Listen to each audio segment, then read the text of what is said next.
Age to Age Confessions.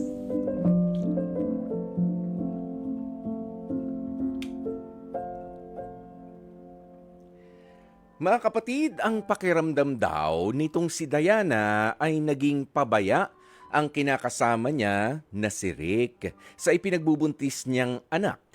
Hindi kasi maiwasan ni Diana na mismong yung ka-live-in partner pa niya yung magpaparamdam sa kanya ng sobrang pagtitipid, lalong-lalo na nga raw sa makakain. Labis nga po yung sakit na naramdaman nitong si Diana sa karanasang yun mula sa kanyang kinakasama. Dumating pa nga raw po sila sa punto na yung pagkaing itinabi niya, ha? Yung pagkaing itinabi niya ay nagawa pang kainin ni Rick. Ha? Pero para sana sa kanilang mag-ina na yun eh. Oo, inubos pa.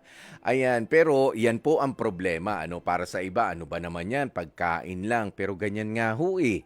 Merong ibang mga tao na ultimo yung kakapurit o yung kokonti na makakain.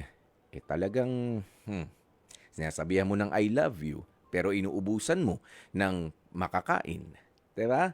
Hindi naman daw po ito isinasa-isang tabi ni Diana na lang basta. Oo, na hindi niya naman inetsapuera rin itong si Rick. Bagkus ay talagang lalo niya pang pinagtibay ang pananampalataya niya sa Diyos. Ha?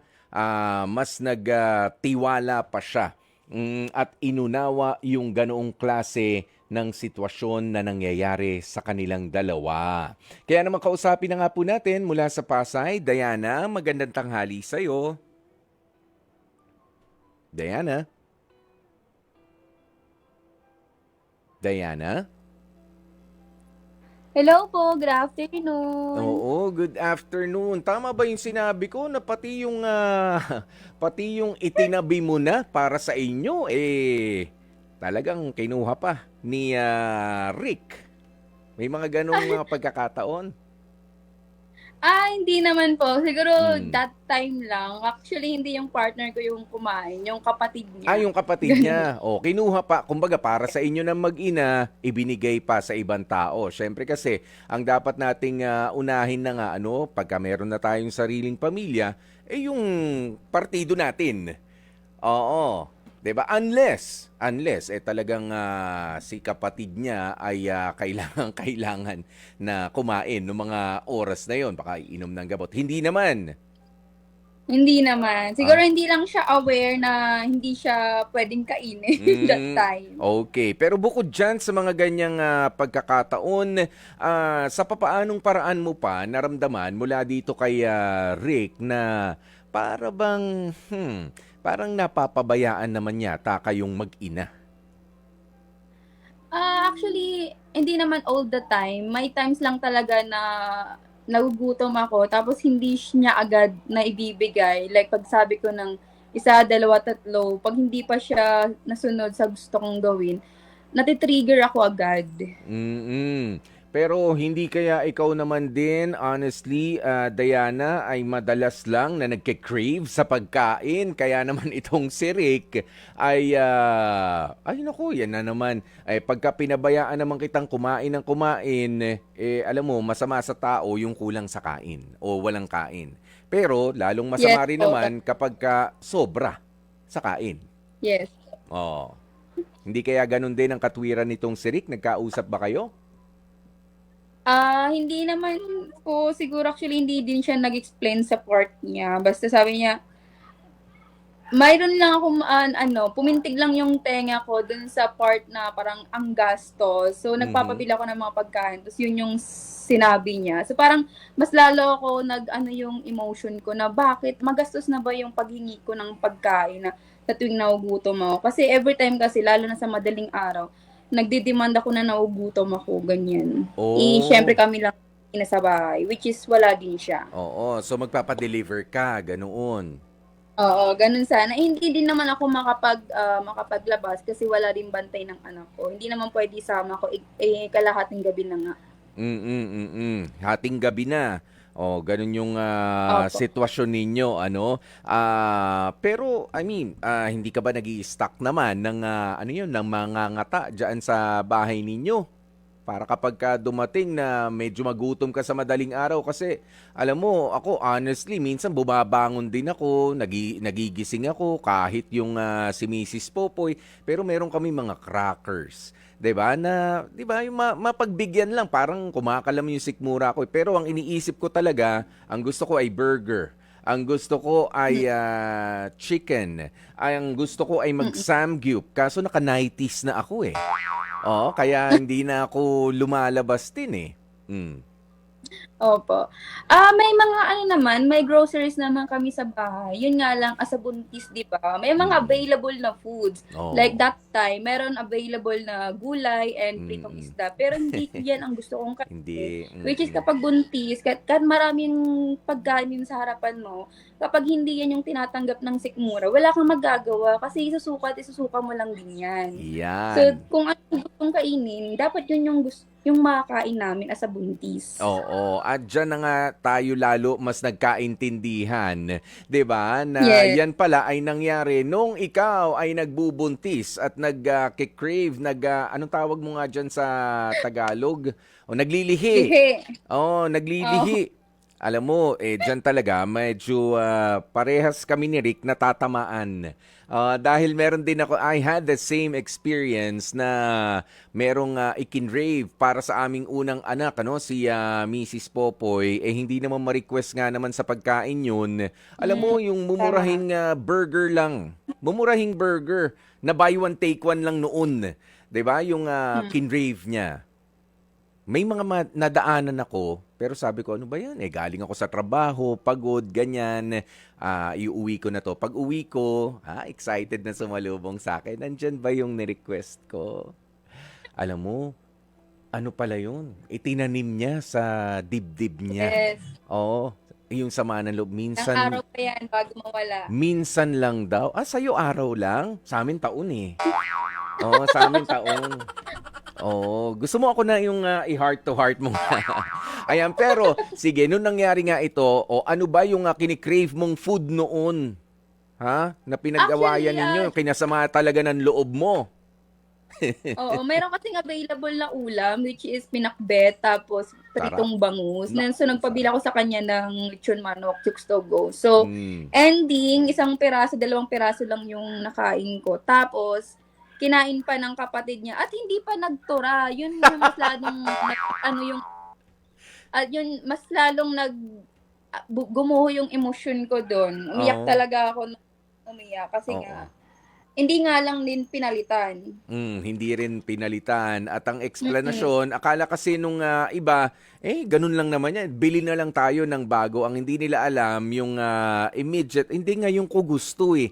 Yan na yung Yes. gusto ko eh. Para mo kong inagawan eh. Buntis nga Oo. ako. Pag buntis ka pa naman, kailangan makain mo na yun. Kasi pag mamaya pa or bukas, hindi mo na yan trip kainin eh. Correct. Oo, ganyan nga raw yun. Kahit bumawi ka bukas, hindi na yun eh. Hindi na yun yung gusto ko. Wala na yun. Kakainin ko pa rin. Pero aminin mo, kakainin pa rin. Pero hindi na yun, hindi na ganun kasaya kainin. 'Di ba? Yes. At not Hindi na necessarily, siya satisfying. at not necessarily, ayan, sa mga bagong mag-aasawa po ngayon, not necessarily sa presyo o sa brand pa ng pinagbilhan mo. Hindi. Hindi po ganun yun. Yes. Yung sasabihin mo, ay hindi, mas mahal naman tong pinagbilang ko nito eh. Mas espesyal to. Hindi ko kailangan yung espesyal. Kung ano yung espesyal para sa aking panlasa ngayon. 'Di ba? Ganyan daw. Tama ba yun, Yes. Diana? Yes po. Oo. So, papaano na nakabawi naman itong si Rick at yung kapatid niya na hindi marunong magtira? Wala. Wala. As in, parang naglaho na lang ng parang bula. Ako na lang yung nag-move on. Ayan. Tapos kung itatanim ko pa yun sa dibdib ko, baka ma-stress pa ako lalo. Pero ano yung pakiramdam mo noon na sama talaga ng loob na para kang buntis na nag-crave, andyan na nga yung cravings mo, parang naagawang ka pa, Gaano ka Ano, naiyak-iyak ka ba? inaway ko siya ng inaway buong gabi. Hanggang sa kinabukasan, magkaaway pa rin kami. Ganun ka sama yung loob at hindi niya naman nagigets yun. Yes. Pinababayaan ka na lang niyan, sige, lita-litanya ka lang dyan. Kumusta Kaya naman? kaya yung Mm. mga dapat sabihin, kaya yung mga hindi dapat sabihin, nasasabi. Kasi may mga times talaga na ganyan yung situation. So, kumusta naman ngayon yung sitwasyon nyo rin nung kapatid niya? Ikaw ba, nung mga panahon na yon galit ka? Parang kumukulo dugo mo. Ito yung umagaw ng pagkain ko. Mm. Yes, sinabihan ko naman yung kapatid niya na kung ano yung available sa mesa, yun yung kainin, hindi yung kung ano yung nakatago sa ref. Nag-agree naman siya. Nag-sorry naman. Hindi kasi pala nagsabi niya lang siya na oo, sige, next Ah, time. okay. Sabi ko next time, pag ginawa mo pa yan, bahala ka. Oo, pati ikaw, madadamay ka sa kapatid mo. Ayan. Pero feeling ko, no, itong sina Rick at yung kapatid niya o yung pamilya nila is not as expressive din. Ah, Yes, hindi sila, ga- ganun ba? hindi sila open sa mga ganyang situation. Oo, na para bang wala lang sa kanila, but then again, sila naman ay gumagawa ng paraan. Yes. Oo. Pagkatapos ba nitong pagkakataong ito, naging masunuri na ba si Rick? Lalo na nga nung sunod-sunod na naman yung mga cravings mo nung nagbubuntis ka, doon sa mga requests mo. Currently kasi is magkasama kami ngayon, sinicelebrate. Kasi nangyari yan, last day lang. Mm. Nang isang araw lang. So, okay naman kami sa ibang bagay. Siguro sa ganyang situation lang talaga nagtalo kami. Mm. Syempre kapag buntis, mabilis talaga magalit at mababa yung emosyon. Oo. Ngayon, ano pa yung mga pero nung wala ka pang hindi ka pa nagdadalang tao, hindi ka pa buntis. Ganyan ka ba? Pagkadating sa mga pagkain din, mabilis sumama loob mo. Hindi naman ako maano. Kasi dati kasi pag nibuntis, parati kang diet, di ba? So Mm. ngayon, kapag ngayong buntis, hindi na pwede mag-diet kapag nasa second trimester ka. Okay. So may second trimester ka na rin pala, ano? Ayan, Yes. oo, ano pa yung mga this is your first time? Actually, second, na Second po na to. to. Oh, what about yung first time na pagbubuntis mo? Ganyan ka ba? O iba? Ang bawat pagbubuntis daw kasi iba rin eh. Yes po. Actually, hindi naman kasi last time, hindi naman ako masyadong mainitin yung ulo. Siguro lahat naman yata ng gusto ko nabibigyan niya nung first.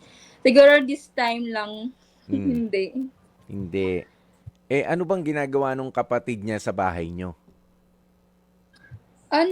Kasi working din siya. Mm-mm.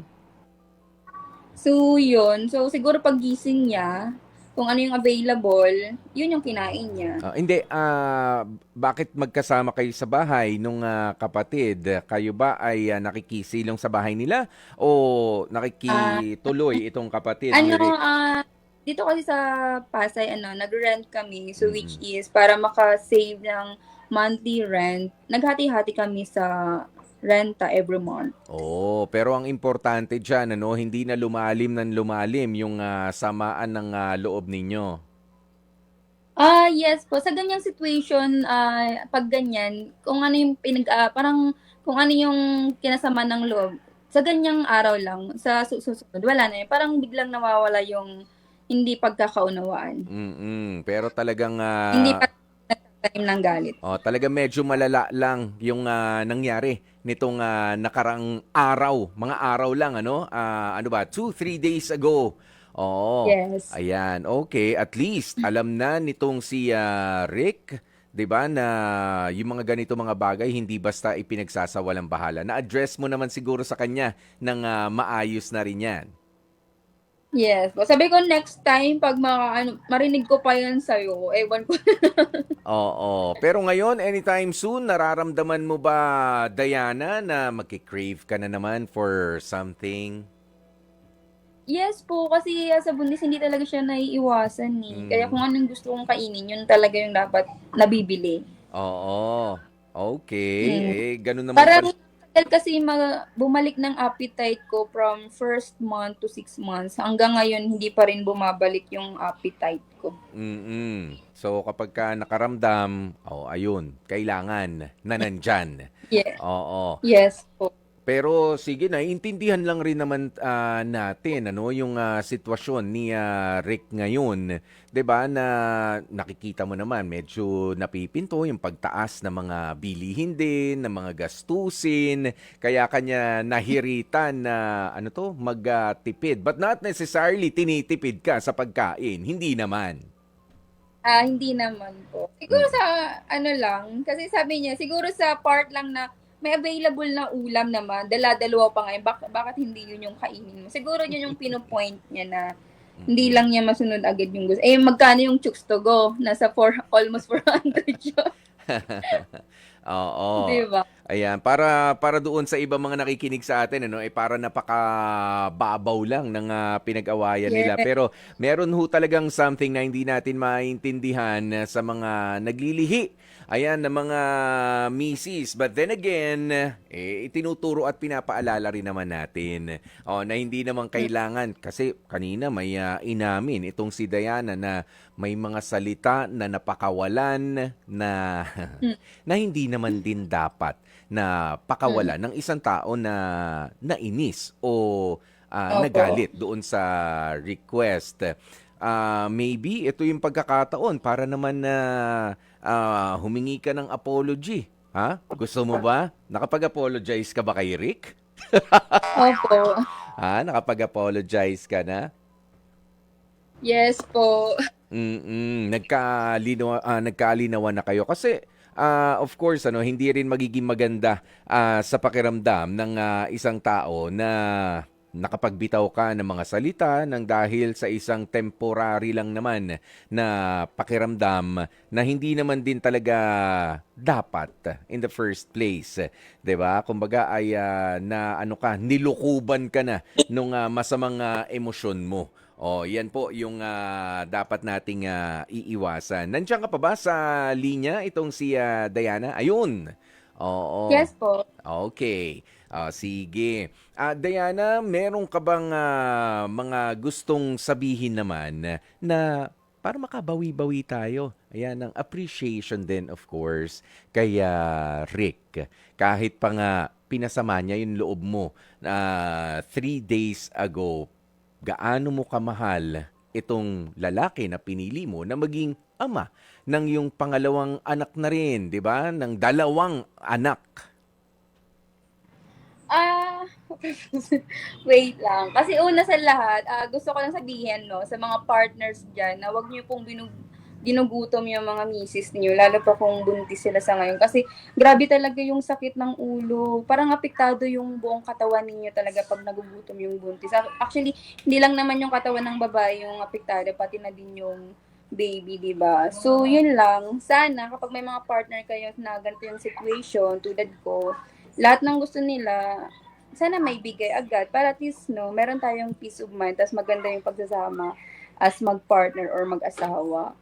So, to my partner naman, alam niya naman na mahal ko siya. Yun nga lang, na nagkakaroon ako ng sama ng loob sa kanya. Sometimes, kapag yung mga bagay na gusto kong gawin is hindi niya nasusunod.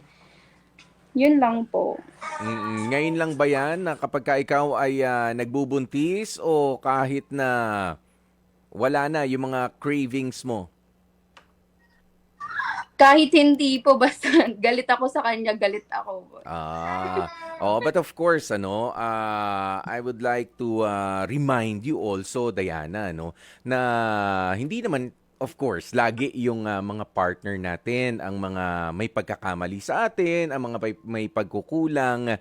Minsan, kakailanganin talaga natin na humarap din sa salamin ng katotohanan, lalong-lalo na sa sarili natin. Kasi kung mapapansin mo na lagi na lamang itong partner natin yung nagkakamali, maybe, just maybe, Diana, kung mali ng mali yung nakikita mo sa kanya, hindi kaya ikaw na o yung pagtingin mo ang nagkakamali na rin. Hindi ba? Baka, Yes po, oh, sinasabi niya ba't kasi yan natawa sa ka? akin, eh. O, kasi kung ito Opo, ginawa ko, mali para sa'yo, nainis ka. Binago ko, nagalit ka na naman, nag-away na naman tayo. 'Di ba? So, sino na kaya yung may mali? O kung meron pang pangatlong pagkakataon, mali pa rin siya. Sino na sa tingin mo yung may mali doon, Diana? 'Di ba? Because tama the po. world will not adjust for you. 'Di ba? Oo, tayo ang mag-a-adjust sa mundo na ginagalawan natin. Hindi pa pwede na mali ang ginagawa ng mga tao sa paligid natin. At kung mali ang ginagawa nila, magsasalita tayo na ayusin nila ang mga sarili nila, na hindi naman natin din ini-encourage o niyayakap yung katotohanan na tayo mismo ay meron din kailangang baguhin sa ating mga sarili. 'Di ba? Alam mo, kapag ka nag-aaway kayo, feeling ko nakikinig lang itong si Rick. Tama ba ako? Pinababayaan ka Tama po, lang niya. Oo. tama. Sana sa susunod na meron kayong, oy, hello baby, ayan si panganay. Ayan, alam mo, Diana, no, para sa long and lasting na pagsasama, gamitin mo rin yung estilo ng pakikinig. Kasi minsan yung mga tao kaya hindi na nagsasalita ay dahil sa hindi naman din sila pinakikinggan. 'Di ba? Oo, kaya feeling natin minsan na tayo yung maraming nasasabi kasi sila naman ay gusto na lamang makinig dahil kapag ka sila naman ang nagsasalita ay hindi rin nabibigyan ng pagkakataon na mapakinggan at unawain. And we should be able to learn the difference between yung pakikinig at yung pag-unawa. 'Di ba? Mm. Pagka sasagot Yes po. tayo, Diana, kapag sasagot tayo sa mga conversation, aalamin natin ano ba yung sinasagot natin. Hindi yung sasagot tayo para lang may maisagot tayo. 'Di ba? Minsan diyan talaga sasanga-sanga yung mga pag-aaway natin. Alam mo, nakita ko na sa background mo itong si Rick kung papaano niya nga sinusundan din ang inyong panganay na anak. Alam mo, i-encourage mo na mag-communicate kayong dalawa na mag-asawa na merong balancing pagkakataon na makapagsalita, may express yung sarili at mapakinggan din yung bawat isa. Sa tingin mo ba sa Mm. pagsasama ninyong yan, medyo doon sa parting yun, medyo guilty ka, Diana? Yes po, kasi parati niya sa akin sinasabi na, "Lahat na lang ng ginagawa ko mali para sa'yo. Wala ka Mm. ng nakikitang tama sa ginagawa ko." Which is alam oo, parang ano ako dun, parang sinampal ako ng katotohanan minsan. Pero kasi nakakainis lang din sa part na kahit dada ka ng dada sa kanya, siya tahimik lang siya. Para kasi siyang tahimik sa mga bagay na dapat pinag-uusapan, which is yun yun naman ang kinakagalit ko. Mm. Pero kapag ka nga ba siya, 'di ba yung punto ko kanina, kapag ka ba siya ay nagsasalita, napakikinggan ba siya at naiintindihan din? Yes po, naiintindihan naman po. Totoo? Natawa ka. Natawa si Diana. 'Di ba? Kasi siguro ganto ka Sabi rin niya kasi, "Uwe daw eh." 'di ba? Nag-uwe. Ibig sabihin baka hindi na nabibigyan ng pagkakataon na maintindihan, 'di ba? Itong si Rick. Alam mo, swerte ka, Diana, ha, dahil yung ibang mga partner ay naghahanap ng katulad ni Rick na hindi pala sagot sa kanilang mga kapareha. Ha? Kasi yung iba talaga nakikipaglaban din. Bunganga, kung bungangaan ang labanan. Kaya it's a blessing. Seriously, Diana, no? It's a blessing to have a Yes po. partner na marunong makinig. 'Di ba? At Opo. marunong umunawa at binibigyan ka ng ganyang kaluwagan. But then again, ang inyong pag-iibigan, ang itatagal ng inyong pagsasama ay nakabase doon sa pagbibigay ng pagkakataon sa isa't isa na mapakinggan. Alam mo, ang problema ng mundo mula noon hanggang ngayon, hanggang sa meron na namang gulo sa Middle East, na nagmula ang mga gulo rin sa loob ng mga tahanan. 'Di ba? Ganyan naman eh. Para mga giyera because everybody wants to talk. Nobody wants to listen. Diana, 'di ba? Everybody wants to talk. Nobody wants to listen. Kaya Yes. I hope makuha mo yung wisdom din kahit papaano ng mga sinabi nating mga binanggit kong yan bilang paalaala. Mag-uumpisa sa mga tampuhan, but then again, you have to be considerate sa partner mo. Ano lang yung kaya niya maibigay at ano rin yung mga kailangan niya rin namang sabihin sa'yo freely. 'Di ba? Na balanse rin at merong respeto. Habang ikaw ay nakikinig at inuunawa rin yung mga bagay na babanggitin niya naman sa'yo. Okay? Okay. Sige. Alam mo, Diana, maraming salamat. Medyo naglilikot-likot na yata, si Baby Jaan. Yung baby pa pala talaga, yung panganay nyo rin, kaya... Actually, niya po today. Ay, happy birthday. Anong pangalan ni baby? Ara po. Hi, Oo. Ara. Si Ara. Happy birthday si Ate Ara. Yun. Meron bang anong cravings mo ngayon? Ha? Para sa handa ni Ara. Birthday nung bata ito, wag kang umeksena, Diana, ha? Yes. Anong request ng Hindi bata? talaga eksena. Anong request ng batang food? Actually, wala pa kami ilalabas pa lang kami after this one. Mamaya na. Sige. Opo. Pero ikaw may naiisip ka ng masarap kainin. Lechon. Dito Ayan, sa Baguio. sabi na eh.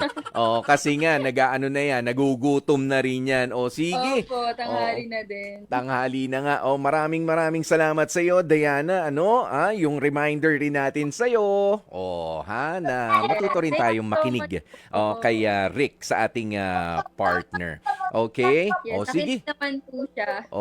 Galingan mo. Ang pagbubuntis at hinay-hinay lang, ha? Yung pagpipigil, mahalaga rin yan, ha? Yung pagpipigil para yung mga salita, parang mga parang mga kutsilyo yan, parang mga punyal, na lalo na kapag hindi magaganda yung mga salitang sinabi mo, kahit na sabi mo, masama lang loob ko nun nagkikrave kasi ako, hindi mo ko pinakinggan. Sorry na, aanhin mo pa yung sorry, nakasugat na yung mga hindi magagandang salita. 'Di ba? Self-control, Diana, control pa rin. Okay? Okay po. Maraming salamat sa iyo at kay Rick din, and happy birthday, Ara! Mga kapatid, dito tayo sa totoo. Dito na tayo sa True FM. Mag-subscribe at mag-follow na sa social media accounts at True Network PH sa FB, Instagram, X na dating Twitter, YouTube, TikTok, and podcasts.